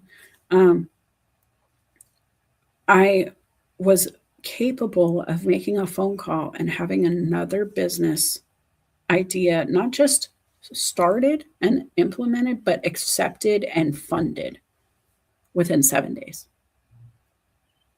Fully funded by somebody else. I was going to run it based on my idea. That's a skill that people who have gone through school don't always possess, right? If you overlook me because I don't have my degree, you're overlooking the 30 years of sales experience I have. 30 years of on the ground, door to door, telemarketing, business to business, SaaS. I've done that too. That's all background screening is a platform that uses integrations to go to the actual source, right? And so I'm selling that as a service, the software that processes the data. You name it, I've sold the candy bars, I've sold motorcycle gear, I've sold background screens, staffing services, air conditioning and heating treatment services, you name it, magazines, I've done it all, guys. And the truth is, what made me good at it was I love people. I want to talk to you. I want to ask you questions. I want to learn about you. I want to know how this is going to help you so I can get excited with you that it will. If we can't figure out how it helps you, why would I wouldn't sell it to you. But because I'm that unusual person who actually wants to know what the customer wants before we sell, I want to get to know you a little bit to make sure what you think you want is what you actually need. And then I want to make sure that you get the best deal, product, pricing, structure that you can, because I believe that the best client is the one you keep long term. I don't want to make the most money off of you today that I can. I want to keep a contract with you for the next 10 years and do it consistently. And I've actually said that in business. I have told my clients, I'm not here to get rich today. I'm here to do a good job for you so we can maintain business together for a long time. And it works. But that bold statement, that ability to say the thing that needs to be said in spite of it being allowed or not allowed in a formal business setting, being able to walk up and introduce myself in the middle of somebody else's conversation and go, hey guys, what are you guys talking about? I'm Melissa Houston. I would love to be part of this chat. You guys look like you're really having a great debate. What's happening? And then I get to hear about whatever technology or business or whatever. That small thing set me up for success. Sam's small thing of being able to ask why, not just to me of why do we sell it this way? Why do we say it this way? Why is this product better than that? What about this? The who, I, where, when, whys just fall out of her mouth. But then she can retain that knowledge. And then she is stronger because she is learning how to play chess, not checkers, right? She can assess that if the customer says this and doesn't like that, then I know which path to go. It is being able to not just read through a Choose Your Own Adventure, but to write the Choose Your Own Adventure book. Which one are you asking for? Which one are you hiring? Because I love those who can follow a path. You know, if the light is green, then go. If it's red, then stop. Cool. But what about the person who can make the light go yellow and decide whether or not to go in the moment? That sweet spot in the center of the Venn diagram. What if they understand this is my mission, this is the customer's mission, this is corporate's mission? How do I get that sweet spot for all of us to be happy? And do I know what that looks like if I don't have the ability to ask the who, what, where, when, whys? Are we giving it to them? Is there a playbook for them to know this is your gray space and this is what you can do in the gray space? Or are you teaching them how to create the gray or play in the gray or get to a spot where you can clearly get rid of the gray and push them into or pull them into a space or allow them to do the same, right? Maybe the client pulls you into what they need. What is that unusual path you're taking in your business and how? Who takes it the most on? Who is the one who pushes you? Who in your life says, hey, stop doing the same old, same old? Who is the first person to dare you to be different? And who was the first person you invested in because they were different? They brought something you didn't already have. Because a yes man in an organization is great. Sure, it's going to give you that confidence to make a decision. It's not going to give you the confidence that it's the right decision. When you can tell the difference, when you can look at it and truly assess, when you can see what's out there, that's more than meets the eye, right? You become unstoppable. If you can see that potential, the talent, the ability to have the potential just because they know how to ask the right questions. Sometimes you take an inquisitive human and put them in the right room, and all of a sudden they are your top performing salesperson. If you can watch your client, maybe those two humans that I walk up to and say, hey, I'm Melissa Houston, I'd like to join this conversation. Maybe that's a client and a service provider, and maybe they're fighting over the service agreement, and maybe me coming in just to diffuse the moment, have it. Or what if I could just add to the conversation, hey guys, you know, I actually did this for a while. What if you did it this way? And it's that gray area neither knew to look for. Neither was willing to even offer until somebody else stepped in because they were in the moment. Now bring this one back. You're going to write your story either way, guys. You will write your story either way. And so you have to decide. Are you going to keep it the same? Is this one of those things that we're going to be able to repeat after me and we're going to, like the Pledge of Allegiance, we're going to know what it is. Your story is very consistent and there's no deviation. It can work. Consistency pays. We talked about Richard Simmons. There is an image that immediately pops in my mind when I think of that brand. Some of you might be too young for that. Go ahead and Google it. But you can think of Mr. Beast. You know what to expect from his brand. He's consistent. He's writing his story. You can think about any of those influencers or the people in your life. What kind of story are they writing? How consistent do you really want to be in your habits? And why? Is it because it's going to improve your life? Is it because it's just easier this way? I read a quote earlier, and I don't even know who it was from, so I'm sorry, but it was something to the effect of, if you can finish all of your work by the end of the day, you're living a boring life. And I was like, oh man, that hits for me. Because if your to-do list is always done, you're productive, and that's awesome. But what are you investing in that takes more than a day? What is that long-term mission you have that you're working on and tapping at? What is that tree you're chopping down one day at a time? A couple strokes every day, just same spot with the axe. If you can complete everything in one day, your goals aren't big enough, your dreams aren't big enough. I really want to encourage you to do my method for to-do list. To make sure I'm doing it different all the time, I have today's to-do list. It's the 24-hour window. Today starts right now. If I write the to-do list, I have until 7:30 tomorrow morning to execute it, Pacific time. I try to keep it to 3 bullet points. Those bullet points may create their own bullet points. If I have to register my car, I'm going to have to drive to the DMV or get online. I'm going to have to know my VIN number. I'm going to have some information. I'm going to have to pull out the card. Going to make sure all of that stuff happens, right?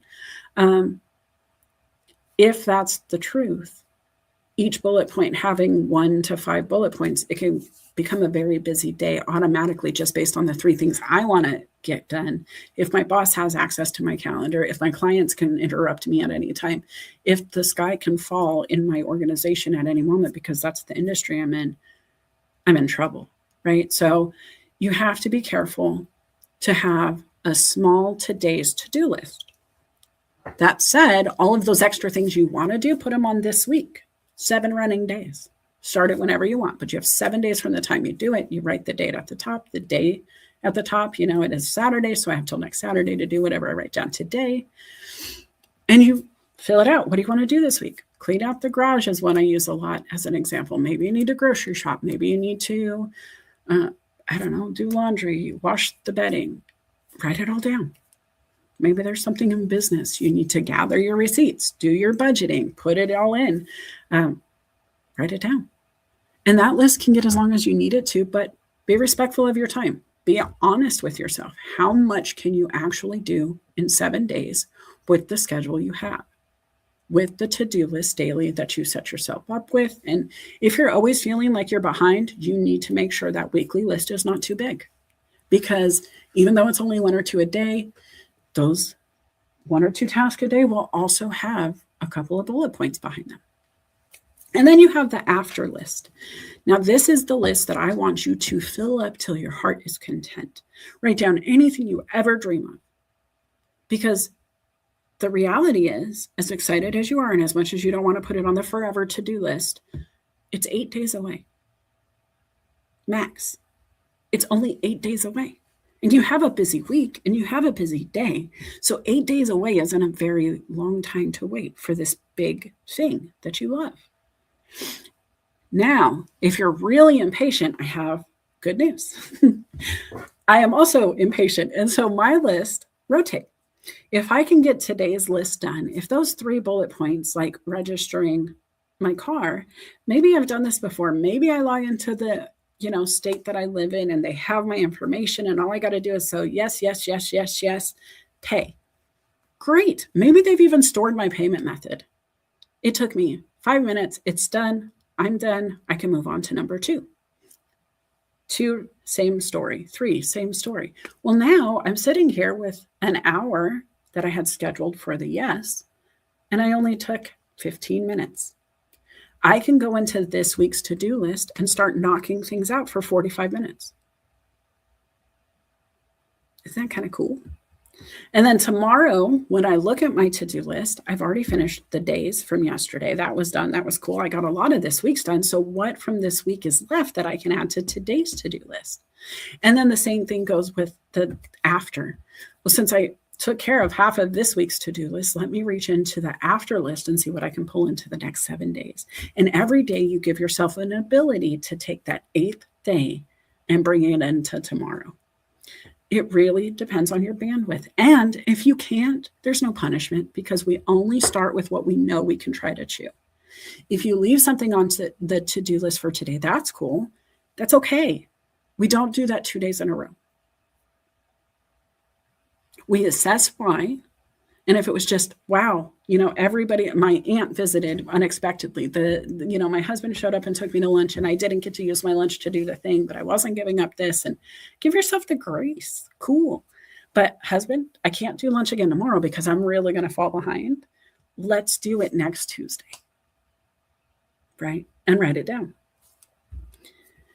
I want you guys to set yourself up for success, but you have to define that for yourself. You are the one who gets to decide what success looks like. You get to define it. You get to shift if it no longer feels like success to be where you are. Do you see the opportunity? Do you see what's right in front of you? Because it is more than meets the eye, typically. There's so much more right in front of you. There's always potential around. Can you see it? Can you look at your network and say, hey, I want to do something bigger. Who do I know that can help me get there?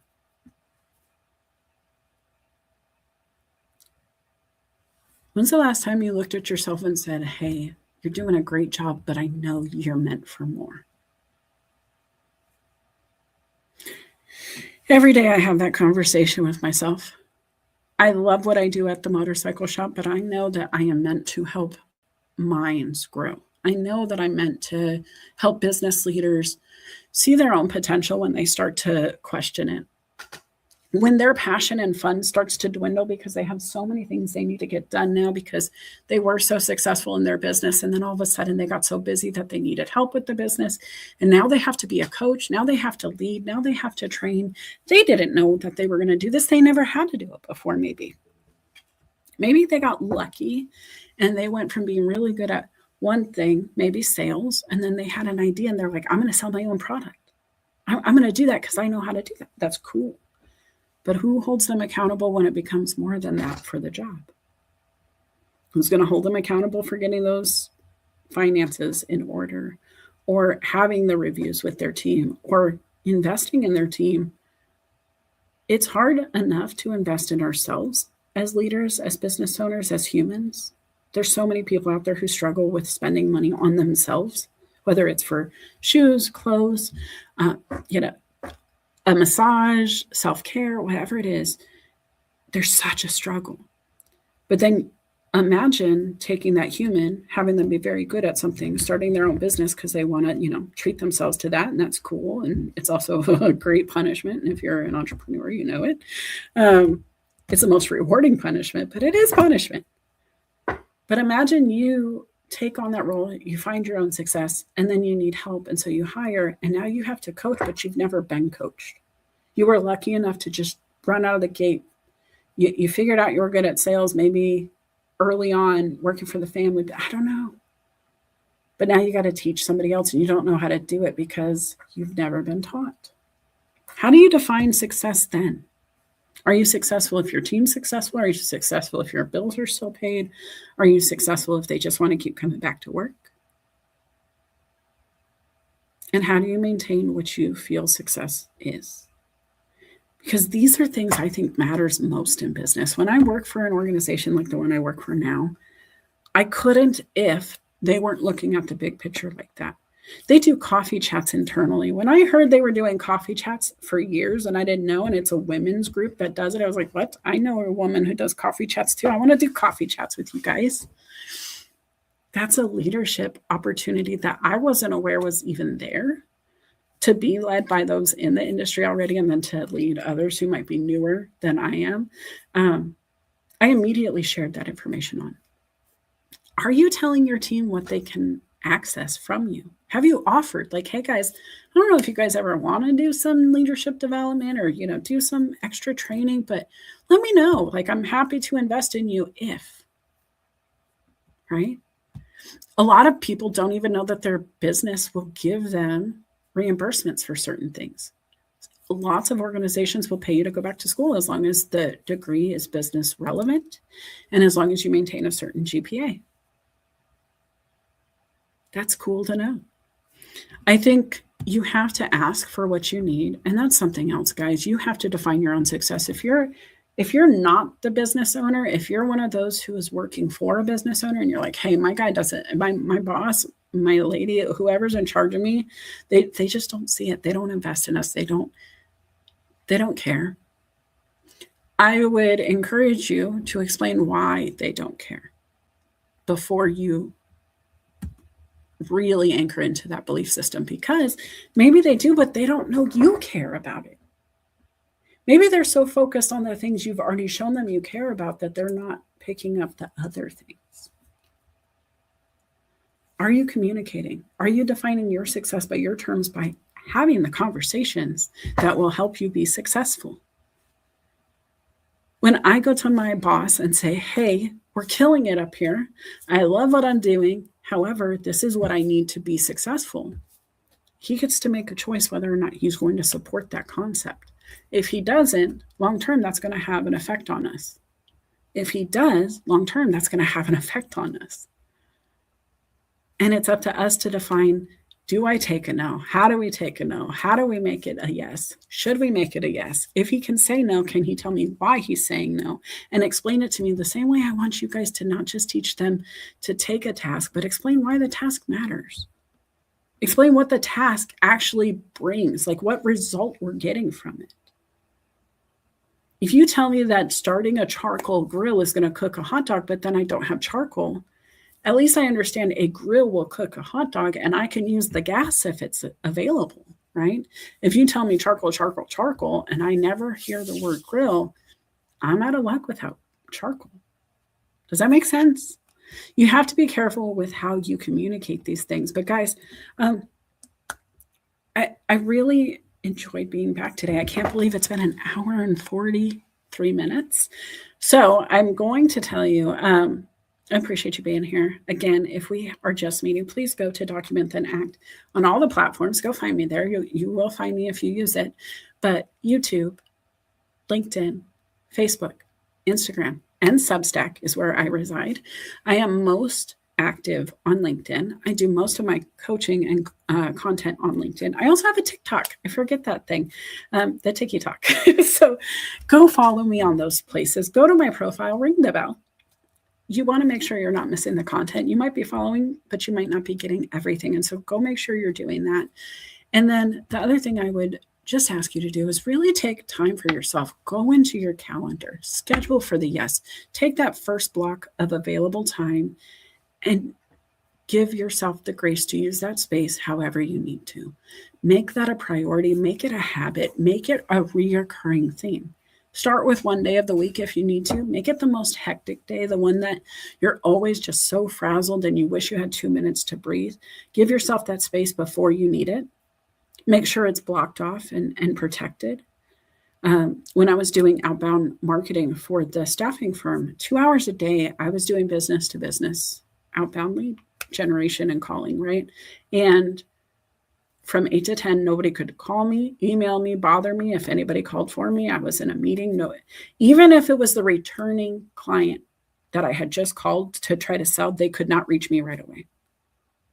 If you didn't answer, you don't get me until 10. But at 10 o'clock, I give them a call back. They are a hot, fresh lead, and I still finished my other duties.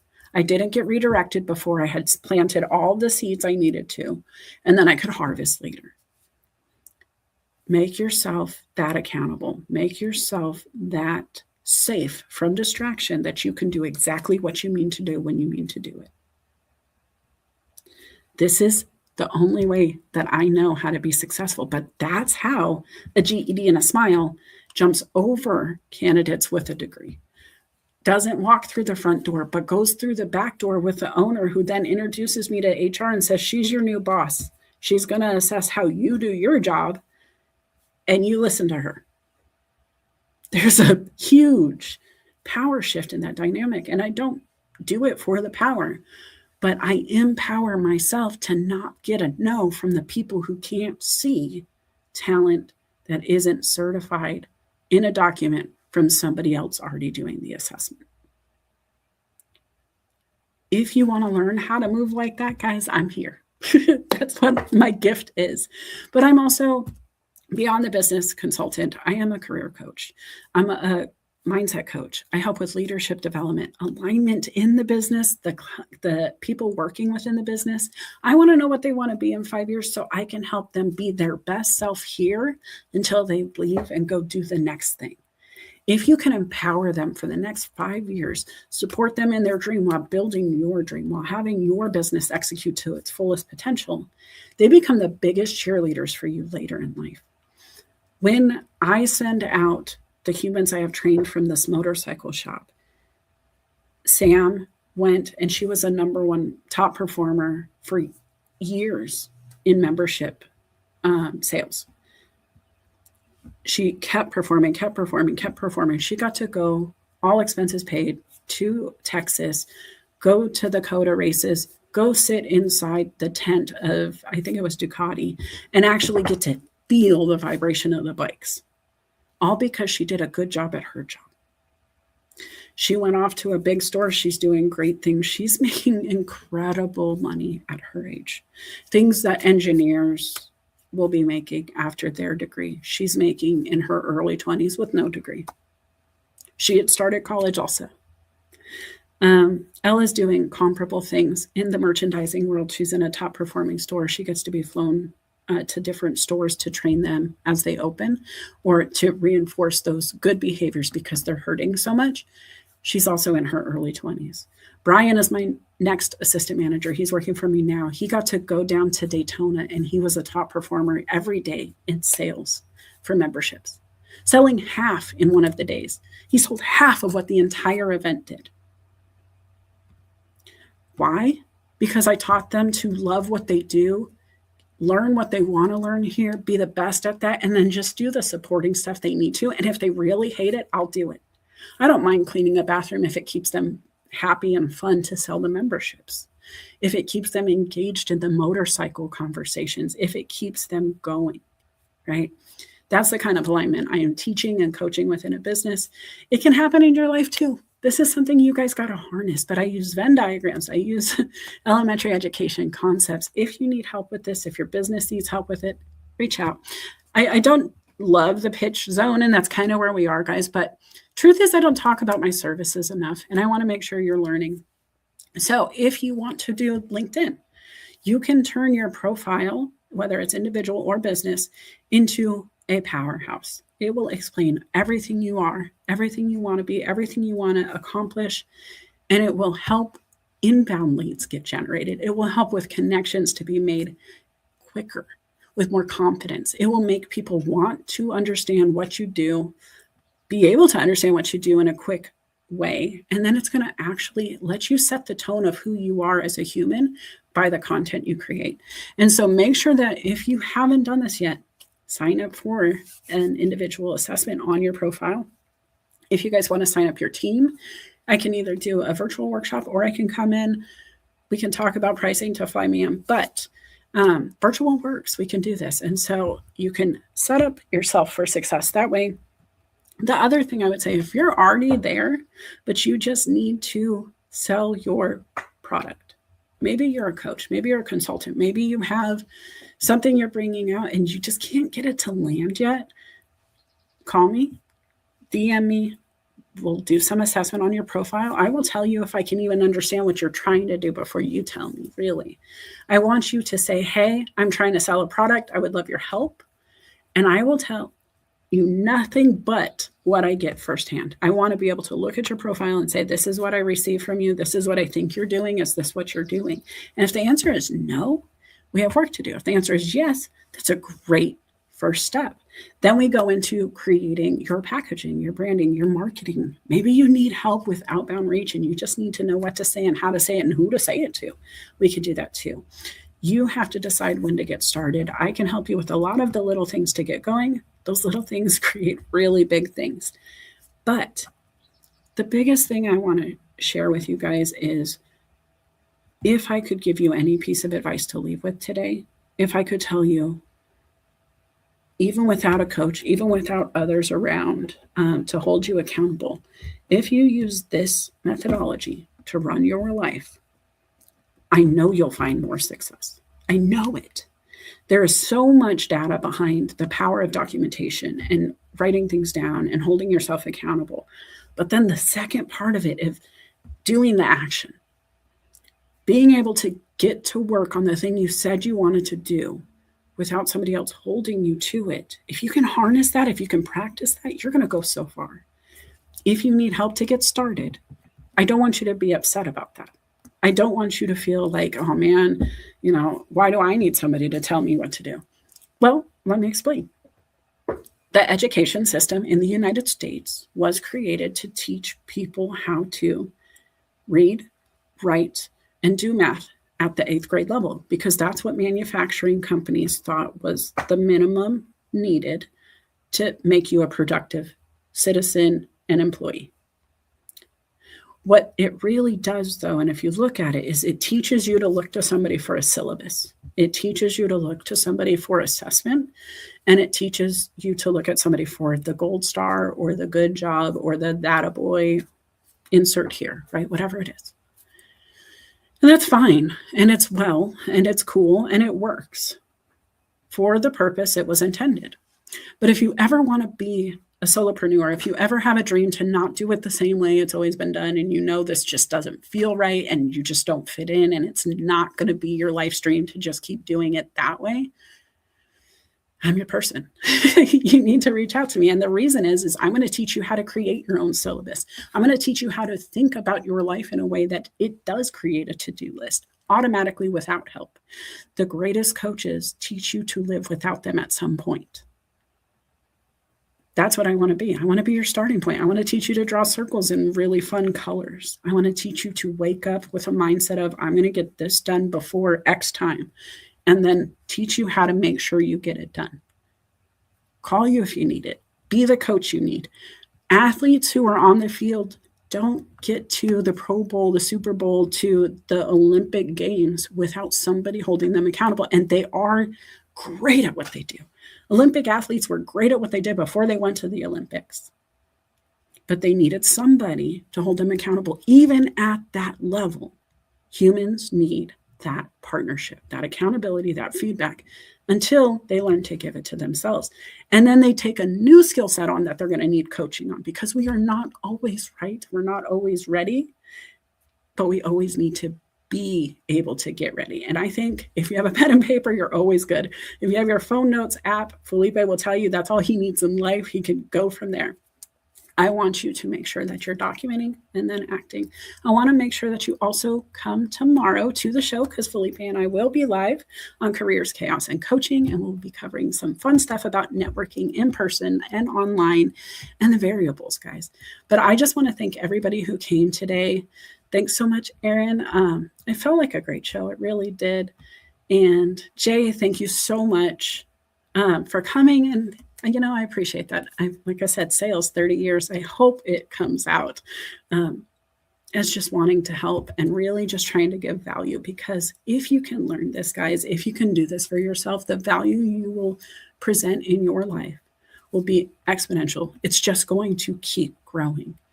It is like a weed. It's the thing you can't get rid of. Once you get into that momentum and that train starts to pull out of the station, and you learn how to document then act, and you learn how to find the sweet spot for everybody, and you learn how to make it happen, you will keep doing so. It's just like riding a bike. Once you figured out how to ride a bike, you can jump on any bike. if you learn how to hold yourself accountable, to start a brand, to build a brand, to reach out, to network, to grow, to sell, to engage, whatever the goal is, to optimize, you can then take that same premise and just keep applying it. If I teach you how to take 2 circles and sort data, you will be at a red light, being able to do it mentally without a pen and paper. When you get home, I still want you to write down what you figured out, but you will empower yourself to do it faster, quicker, and without help, without a pen, without a calculator. I want you guys to go be great. I want you to have fun. I want you to dance the day away. And so we're going to do my song one more time, but come back next week. We are here and we're back. Take care.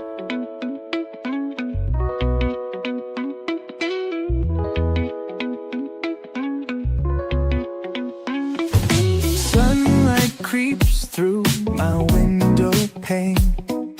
Dreams of stars, now a faint refrain.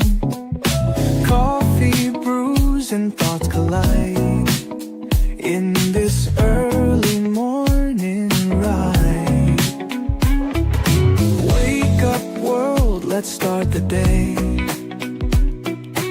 Insight flows in a bright array. Questions dance like morning dew. In this space, it's me and you. Coffee chats with Melissa. Every cup was a whisper. Conversations open doors. Spilling thoughts forevermore. Ideas bubble crisp and bright. Words take flight in morning light. Consult the heart, make it sing. New perspectives on each wing.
Pour another cup of cheer.